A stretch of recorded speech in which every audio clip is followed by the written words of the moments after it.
La plataforma Salvem Massana i Serra Morena, que aplega veïns dels municipis de Copons, Rubió i Veciana, demanen unitat d'acció als alcaldes perquè mostrin la seva oposició als parcs eòlics i solars que s'estaran tramitant i reclamen que s'obrin tots els fronts que calgui perquè se'ls escolti la veu.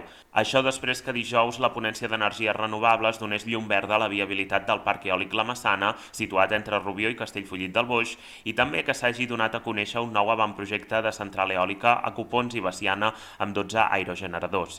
Els veïns denuncien a través d'un comunicat els incomptables macroprojectes d'energia renovable presentats als pobles per abastir l'àrea metropolitana de Barcelona, diuen convertint el territori en una gran central productora d'energia. Lamenten que la ponència hagi considerat de moment viables tots els projectes que afecten els municipis de Copons, Rubió i Veciana, que segons ells inclourien 98,8 hectàrees d'instal·lacions solars i 12 aerogeneradors. La plataforma recorda que actualment ja hi ha una cinquantena d'aerogeneradors en funcionament a Rubió i Veciana, de manera que consideren que aquests municipis ja compleixen amb la quota d'energies renovables. Al mateix temps, lamenten que els pobles quedaran envoltats pels quatre costats d'aerogeneradors de 200 metres d'alçada.